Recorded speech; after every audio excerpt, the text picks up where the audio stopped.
Costa Rica right now. And on my drive back home today, I had this inspiration come to me to document, first and foremost, probably for myself, so that I can look back at this journey. But also I know that in documenting something as it's transitioning for me, I seem to have a container for myself where all of these different puzzle pieces start to make sense and come through the theme of that container. And I hope that it also would benefit somebody else. I've noticed lately that the videos that I've posted that have gotten the most feedback or questions asked are usually the ones that I've done some sort of human design talk on. So what I want to talk about today, and I imagine that a lot of people who might be listening to this, if you are also a 6th line being, that you have a 6 in your profile, meaning that you have this transition point in your life, whether you're leading up to that or perhaps you're coming down from the roof at that later point in your life. Chances are you're probably not listening to this video if you're at that stage, but I imagine that this video might attract people who are similar to myself, maybe in that like 25 to 35 year range. And I'm just going to speak from my personal experience, kind of like a diary, the same way that I did for my determination experiment, where I played with the extreme of really eating one ingredient at a time for 30 days with no salt, no seasonings, no nothing, and documented that in videos. And I'm finding through my own exploration of my chart, which is really just the exploration of my life as it unfolds, is that the more aligned that I become, the more I realize that the way I used to try to teach, it was actually really out of alignment with who I actually am. There's a lot of trying to preach something as the way. It was trying to lead. It had an agenda. It wanted to seek validation. And I'm not going to say that I don't have some part of me that wants validation, because I'm human and I'm sure that those parts exist in me. But what I will say is that when I share, which is a lot less frequent than it used to be, I feel a sense of innocence coming through it that feels like I don't necessarily have a goal. I just want to share what's coming up for me in my life. And that feels exciting to me. It's like I'm telling through a story, or I'm showing through a story. And I'm not saying that this is the way that it's going to happen for you. I'm trusting that if you're here and you're listening to this video, chances are there's something in it for you, because I feel that that's the way that the etheric or spiritual algorithm of life works. We're drawn to certain people, certain experiences, certain stories of somebody else's life that bring us a flavor, a texture, a string to pull on, an inspiration, something we don't resonate with, so that we can see its polarity in our own life. But today I want to talk about the phase of life that I'm personally in, which is I'm finding myself at this transition between being a 3rd line body and being a 6th line body. And I'm about to be 31 in about a month. I turn 31. Hope the background noise is not too distracting for you guys. So I have about a month left, and I'm just going to document, potentially in a few videos. I can't promise, maybe it'll just be this one, but I'm going to document as much as I can of what I'm noticing come up in this transition. Because today, as I was driving, I was having the realization of certain things that are changing in my experience. And I feel, as a mental projector, it helps me so much to sound out. It's like, it almost feels like my reality finds its groundedness through my speech. And so this is actually a lot for my own process, and maybe it'll bring you something too. So if you're here, you likely know that if you're a 6th line being, whether that's in your personality or your design side, you have these 3 main stages of life. You have your first season leading up to your Saturn return, where it's a lot of trial and error.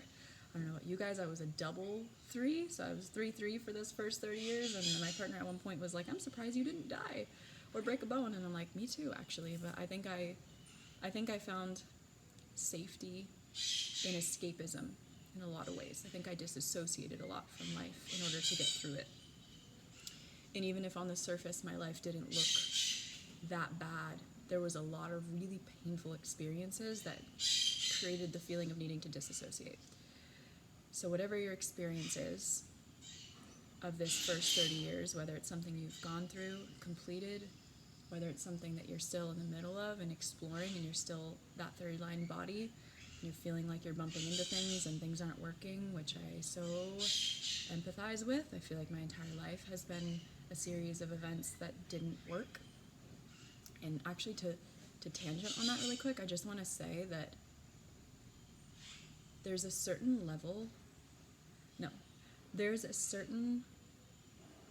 mindset,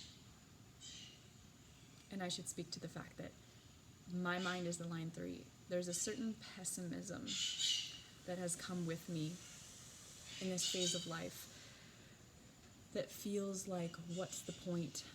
Because it's not going to work. And what I'm realizing, like, this may not accompany everybody who has a 6th line, because if you don't have a 3rd line mind, maybe it's not as pessimistic for you. If you're somebody out there where you are also a 3-6 or a 6-3, and you were a double 3 in the beginning, you may have an extra layer in you to disassemble at this time when you transition from the 3rd line body to the 6th line body. Because what happens, or what I'm noticing happen, is that your whole life you have things kind of not work, and so you create this both resilience towards life and an ability that a lot of people might not have to cope, or not to cope, but to handle and deal with things that felt really challenging. But you also kind of have this potentially, sorry, I'm doing the thing where I talk about you. I have this sense come up of like nihilism, just kind of like, what's the point, or like this purposelessness of like, why even bother, because it's not going to work. And so what I'm working with, and I feel is kind of like this, if all of life is always handing us like something to sculpt with, the clay that I feel like I'm sculpting and is really malleable about my life right now is this belief system that nothing's going to work, and reorienting to this new belief system that actually there's an optimism coming in, right? The 6th line is about, the 6th line, whether in your mind or in your body, has a sense of optimism to it. And that may look different depending on if it's your mind, your personality side, or your design side in your body. But there's a quality of optimism that comes with the 6th line. There's like this ability to see and feel the beauty of all things, the perfection, the divinity in all things.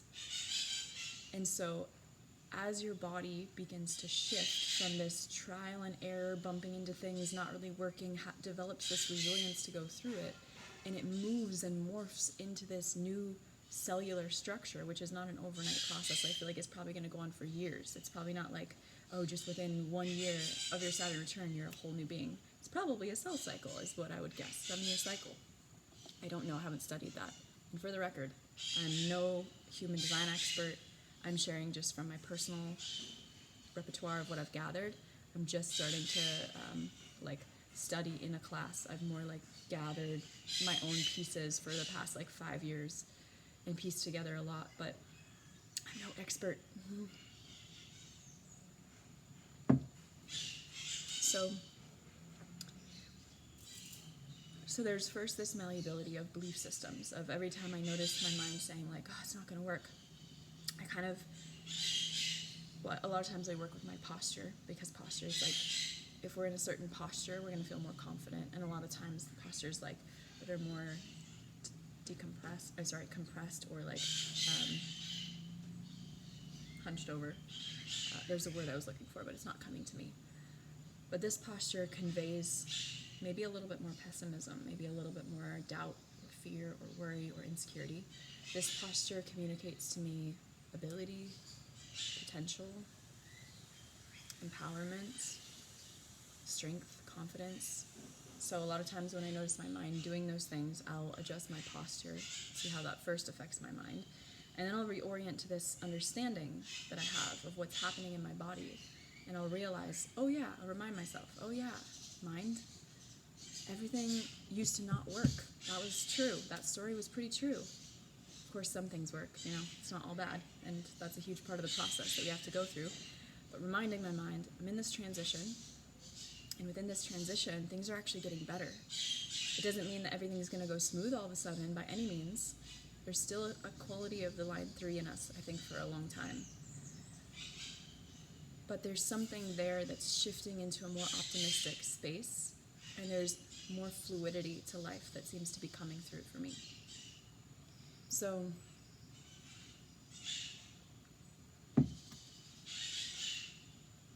now I'm just going to speak.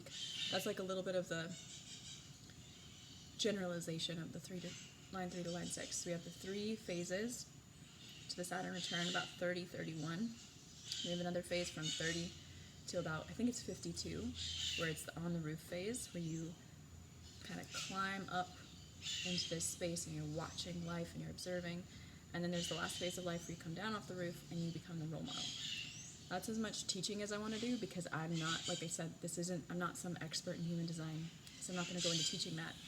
But I just wanted to make sure there's a framework, if people are watching, where you know there's these 3 phases, and that's why I'm sharing, is because I'm in this transition moment between the first and the second phase.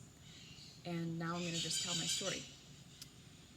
So, I just finished my Saturn return about a month ago, and even though technically Saturn has just moved into a new sign, the Saturn return season continues on for several more years. So there's still themes of that. Sorry about the background noise, the parrots are so loud here. So, when I turned 30 last year, I remember feeling like this is when everything's going to change. I remember reading like, oh, 0 to 30 is, the difficult part, the trial and error, and then things start to shift. So I was like all excited. I was like, oh, things are going to really shift for me this year. I'm going to go up on the roof. It's not going to be so trial and error-y, even though I also still have a 3rd line, so I'm always going to be more prone to trial and error than others might be. I'm really hoping it's not super distracting to have this background noise. I probably recorded this at the wrong time. Well, not wrong time, just wrong time of day, perhaps. Okay. So, it wasn't what I thought. The last year of my life has been so much challenge, and didn't feel like I was fully transitioning yet. Maybe parts of me, little glimpses, but overall I actually feel like right now is when the biggest shift is starting to happen. And the way that I'm experiencing that, one of the first things that I'm noticing in myself is that there is a resilience that I had in the first 30 years of life that I no longer have now. And that feels very sobering, to be honest with you. It feels very sobering, very humbling, and at the same time, it has a quality of excitement for me, because I'm going to give a really practical example. There are certain behaviors and habits that I used to get away with when I had that resilience of the 3rd line body, that suddenly it's like there's a ticking clock. And that ticking clock, especially as a projector, where I don't have that regenerative quality that sacral beings have, I don't have that. And so if I'm not getting the rest and the sleep that I need, if I'm in aura with too many people, if I'm in the wrong environments, if I'm eating the wrong foods, if I'm like way out of line with my determination, I suffer the consequences more deeply and quicker than I used to. And the reason that I say that that's both sobering and yet exciting is because there's a disappointment in it. Like, there's kind of again, this word reorientation keeps coming up. There's a reorienting to, like, you're literally changing. Your cellular structure is changing. And so the way in which you need to relate to yourself, I've got to keep turning this back to me. The way in which I need to relate to myself and to life has to change. And for a while there, and I'm still working with this a lot, because there's a stubbornness in me to, like, go to the past and do what worked before, and there's a stubbornness of, like, why isn't it working the way that it did? I used to be able to eat that way. I used to be able to get away with 6-7 hours of sleep, and all of a sudden it's like, oh shit, like, I have to be so much more aware and intentional and devoted to my body and what it truly needs from me. Like, I used to kind of have, those little excuses, like, oh yeah, it's just this or it's just that, and I'll do better later, and those little things that you kind of, like, brush under the rug and they don't really have a big impact. All of a sudden, they do. Sobering, somewhat disappointing. You need to reorient to be like, I am literally becoming a new human. So I need to shift a lot of my habits and behaviors to meet that and not fight what's happening. And then the second part of that, the excitement for me, comes from this knowing that sometimes life gives us harsh medicine in ways that we might not like at first or choose on our own accord. For example, I wouldn't necessarily choose to have this experience of things like suddenly not working the way that they used to and not have this resilience. And yet, the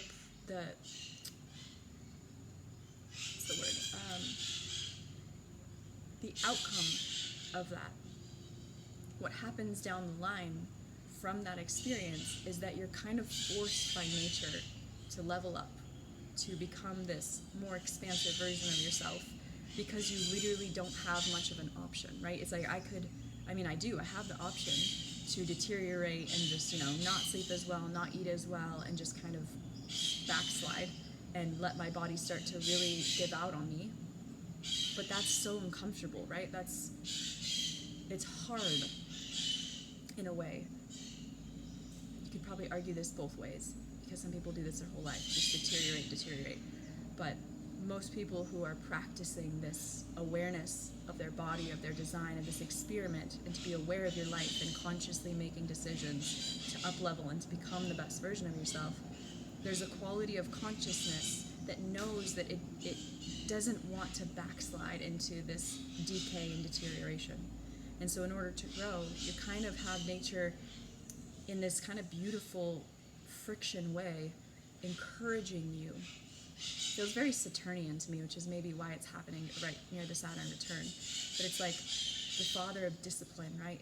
Saturn isn't always our favorite when it comes to hard transits like the Saturn return, and yet it sculpts you. And when you look back at that phase, you realize that you would never trade it, even though it was so hard, because it sculpted parts of you that can only be formulated and sculpted in that friction, in that challenge. It forces you to meet parts of yourself and evolve and grow to be something that you're more proud of and more excited to embody.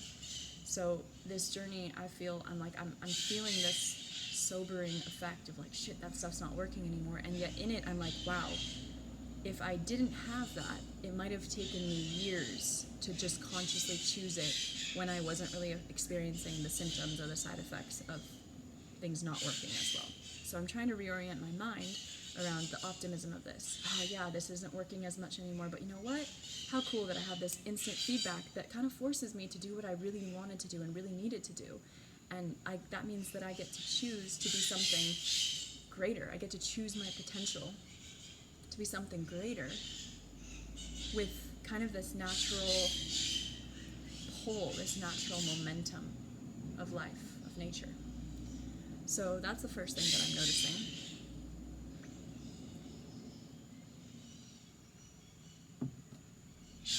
There was something else that I was... So this may differ. I'm just going to share it as my unique experience. This may differ for people if they have a defined spleen. It may feel really different. But as somebody who has an undefined spleen, I'm noticing that the first 30 years, I had this feeling of resilience towards everything, this like really naive innocence that just like kind of blanketed everything and made me feel like I was invincible and resilient and like nothing bad was ever going to happen. And it kind of felt like it coded me. Like it almost feels like, I don't know what a defined spleen feels like, but it almost feels like it created this false sense of having a defined spleen. Like I felt safe in the world. I felt safe in myself. I felt this level of faith and trust and like this feeling that I was always protected by something. And what I'm noticing is that hasn't, I wouldn't say it's gone away completely, but there is a feeling of vulnerability in my body that I'm all of a sudden really aware of. And that this might not just have to do with this transit. This is just something I'm experiencing that I'm like relating that could potentially be about this shift from the third line body to the sixth line body. It may not be, but it makes sense to me. So I'm just gonna sound it out. when I imagine having a body that's meant for trial and error, that's meant to bump into things, that's meant to see what doesn't work, and has this coat of armor. And then I think of it transitioning to the sixth line, which I actually don't know so much about the sixth line body, except for a few things I'll share. What I know is that it's really important that all of our cells are on board for something, so that it's like all of our cells are like a fuck yes to an experience, and that we're really, really present in the moment with all of our cells. So intention in the body is really important. Another thing that I know about sixth line bodies is it's great for us to run, really great for us to run. The optimism thing, we have a quality of optimism. I often see my sixth line as like a perspective on life. It's like this higher octave perspective where, you know, my third line sees what doesn't work in the world, and my sixth line is like this polar opposite where it sees everything as perfect. And those are two completely opposite polarities, which is really interesting to have if you're also a 3-6. To have part of you pessimistic and seeing everything that's broken and wrong in the world, and having another part of you that sees the beauty, the perfection, the divinity in all things. And I actually have come to really love that about my design. Even though it can be challenging, they kind of balance me out. I don't get lost in the pessimism. I don't get lost. I used to get really lost in the sixth line, like, everything's perfect and I don't want to look at any of the flaws, because if I looked at the flaws, I'd realize that all of my life wasn't working, which is part of my Saturn return. So, this optimism can kind of come in as a perspective shift that allows you to start seeing life with a quality of appreciation. Like, let me see if I want to say more to that. No, I think I want to leave that part there and come back to this safety thing. So it almost feels like a level of armor that my body had that all of a sudden was taken off. And I find that the way it's interpreted by me is all of a sudden I'm like watching over my shoulder and I'm looking around and I'm noticing my environment differently, and I feel this like almost like vulnerability in my body, even though I've been on my own journey through my body. Like, in a way, I'm feeling so much stronger than I've ever felt and grounded in my body. But then there's this other quality that feels like I am almost like naked. Like, I feel this level of resilience that's no longer with me. There's a word that I'm looking for that's similar to vulnerable, but I can't think of what it is. If you think about it, drop it in the comments, because that's going to drive me crazy.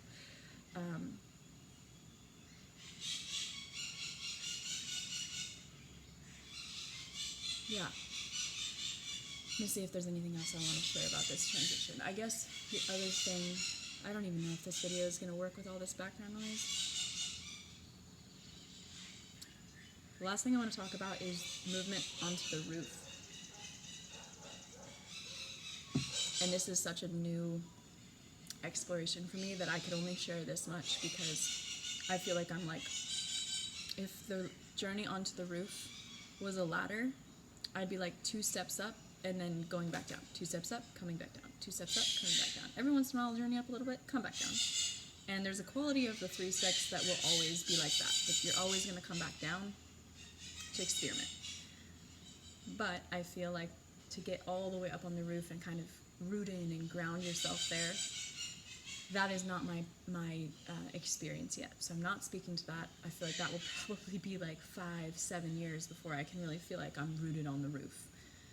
It feels like for me it will be a slow process, as most things are, even though my impatience can come in.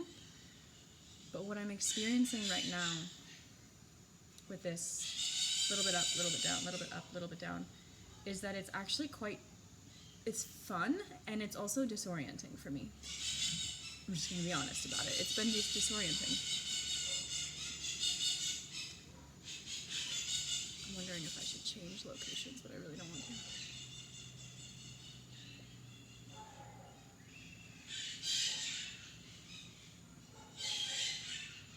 Maybe they have a message. Maybe that's why I need to tune in.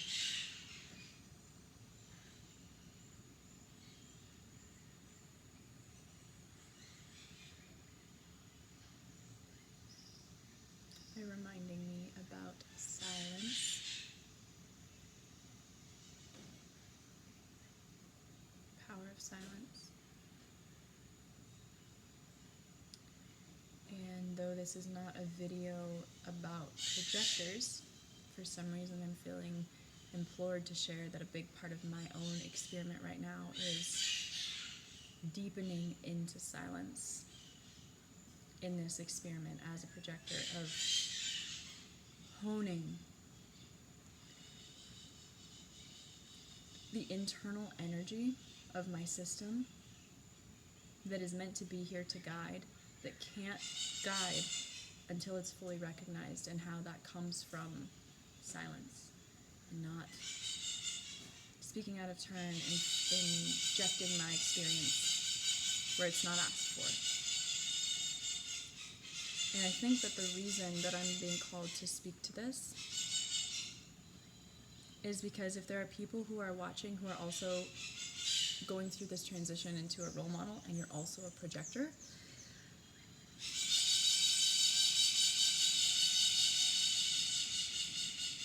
this is funny, this background noise is actually giving me a lot of context, because what I'm hearing from the birds is this symbol of how I've been living my life.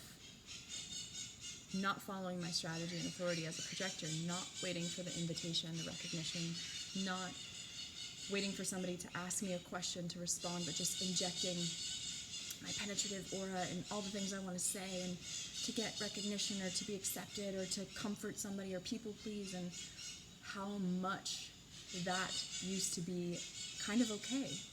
Even my partner said, like, recently, like, those things used to be cute, but now, you get to this place where once you hit this certain age, those things that used to be like cute and you kind of brush it under the rug, it's not really cute anymore. It's like you're being asked to step into something more profound. The role that you're here to play after your Saturn return, whether you're a projector or somebody else, becomes more fine-tuned. You're being asked for more. It's like Father Time, Saturn, is here, like, all those things that you were doing that didn't work, you're here to pay your debts, and you can no longer get away with that stuff. Like, you gotta be an adult, you gotta take responsibility for your voice, for your role, for your energy, your life force, and how it behaves through your design. So for me, as a projector, that's looking like I keep getting course corrected and challenged to be even more quiet, and that's been really hard for me.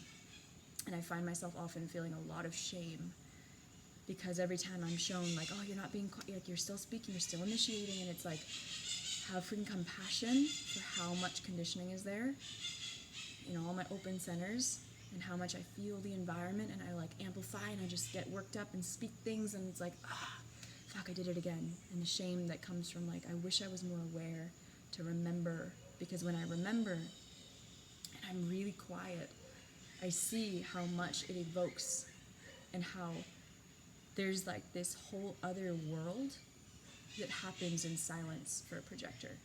And so that is also a journey in itself, of reaching your Saturn return as a six-line being, and having this resilience of your not self kind of still working. Like, I had moments where I even thrived in my not self. Like, I had levels of success, and I felt really good at a lot of points. But at this phase, it's like you're being asked to be more of your true, authentic self. And if you fight that with these not-self behaviors, and you keep going against your strategy and authority, and pushing against, and kind of like forcing life force in a way that it's not meant to be, you're going to pay the price. Your body's going to pay the price, specifically for non-energy types, more so than generators, but generators too. Still important for all of us. So the last thing I'm going to share is just this portion of climbing onto the roof, and just say that the reason that I said it was disorienting is oftentimes when I'm with groups or I'm with other people, I find myself climbing up and down within a matter of sometimes minutes. Like, I'll feel like I'm almost like back here watching. It's this really interesting perspective shift where you kind of feel like you're there, but you're not there. And this is, I think, why my perception of why Ra said that six-line beings can be aloof. Because it's like you're there, but you're also kind of checked out. And maybe other people experience it as a little bit of distance.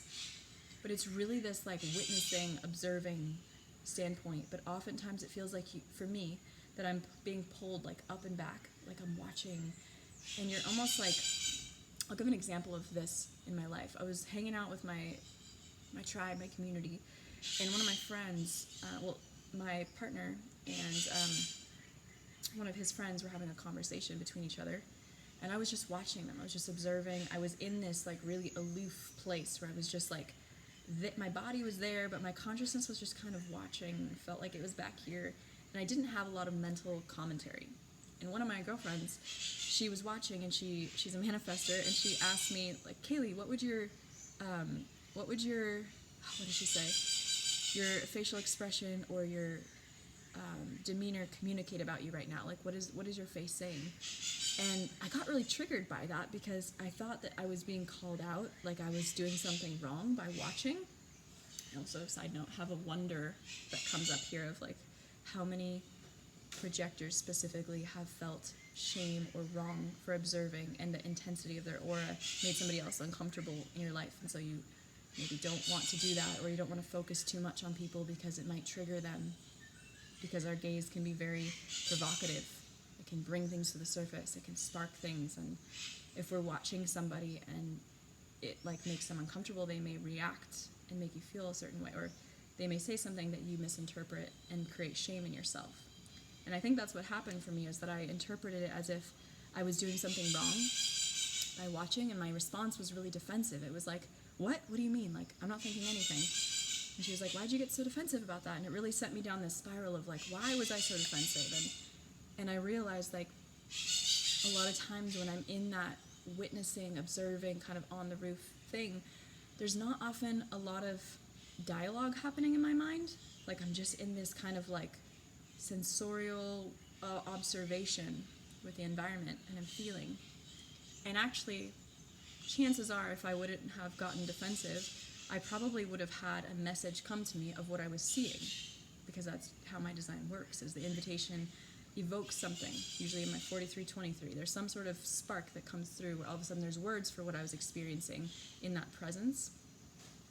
But also, sometimes when we're just watching and witnessing and we're in that roof phase, to me the disorientation comes from somebody engaging you in a way where all of a sudden you have to climb off the roof and engage, but you were in that witness, like almost like you're watching a video of the group. And it's almost like if you're watching a movie. This is actually a great analogy. It almost feels like I'm watching a movie of other people. I'm just like chilling, totally regulated in myself, just observing the characters in the movie. And then the movie turns, like somebody in the movie turns to you and is like, hey, what do you think about that? And you're all of a sudden just like, wait, what? Because you're just watching the movie, and usually movies don't ask you to engage with them, right?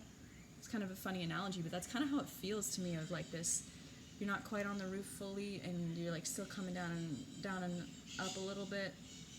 I don't know if that will be something that always happens to me, but I experience it as part of me wanting to be engaged and talking to people, and then immediately kind of checking out and being like really distant and just watching and like not wanting to engage.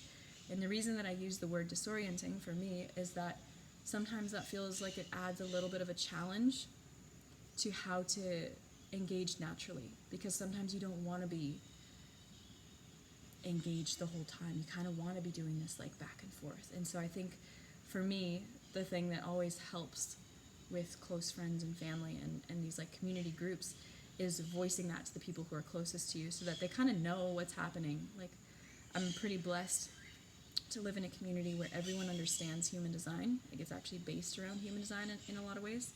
And so people understand things that maybe the normal world wouldn't. But even still, like talking to my closest friends or my other friends who are some of my closest friends are also six lines who have gone through that, and like letting them know, like, this is what I'm experiencing, and if you feel me like, you know, distant or checked out, like just laugh about it with me, like, you know, or whatever. Because it can kind of bring, I think a lot of this transition can bring feelings of vulnerability, because there's just this feeling that you're almost like a newborn. Like, there's almost an identity death happening inside of you that has been solidified around what the third line body was for you, or the third line mind, could be either. But there's a solidity that you maybe have identified with as that was me and that's the way I engage with the world, and all of a sudden those things are crumbling. And that's interacting with all of your other centers, defined or undefined. You're having this whole experience where your body or your mind is like totally reshaping. And I know I'm speaking mostly to the body because that's my design. I can't really speak to the transition from the third line mind to the sixth line mind. Sorry. But in my experience, it feels like I often don't know where I stand inside of myself. And for some people, that may sound completely absurd if you're not experiencing it yourself. But I bet you that there's people who watch this who have a resonance with those words. It's like I find myself feeling like I could almost disappear. This also could be an added quality because I'm environmental, and so they don't have a lot of definition. And so there's just times where I feel kind of like I'm floating, and like there's so much crumbling around who I was, but what's new and the next version hasn't quite formed yet.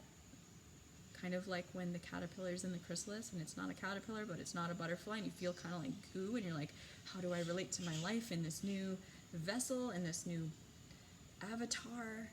And so there can be definitely a phase of disorientation. I would be really curious if there are people listening, because obviously we all have different profiles, and then the combination of profile and defined centers and aura type. This is my personal experience in the very beginning stage of this transition onto the roof. And I would be curious to know what this evokes in you about your own transition, and what's different, and what's behaving differently depending on your aura type. And if you're a sixth line body or a sixth line mind, what is that like for you? And yeah, I hope that there is more communication about this in the comments, because if this is something that people are interested in, I would love to dig deeper into this, project your. So if I have the recognition to go deeper into this with any questions, I'd be super happy to. Or even, my mind is for the other. Even if you have a design that's different than mine and you want a perspective or something on how it might behave for you, I can't say that I'll know. Chances are I can't speak to it the way that you're feeling it, but I could give what I could see in that might add some context to your journey. Or maybe I could just ask a question. You're supposed to be question masters, which is something I'm always practicing getting better at. But if you are interested in this conversation, I would love to know. And yeah, I think that's mostly all I want to share for the first video. We'll see if this continues. We'll see if there's more videos, if it's every couple months, if it's like a year from now. I really don't know. I will say that I feel inspired when I feel people engaging with stuff as well. Like, I'd probably post it regardless, but I feel more inclined to feel like I'm here for the other. So a personal lens, but I'm here for the other, one of those paradoxes. So like there's a personal quality of it for me in this. I really enjoy creating content, but not nearly as much as I used to. And I've noticed that the things that I've created lately have come from people commenting and having like questions or wanting to go deeper into something, and I'm like, oh, there's energy there. Okay, people want to hear about my story for some reason. So yeah, let me know let me know what's happening in your world if you're a sixth line, and or if you've already gone through this transition, what was that like for you?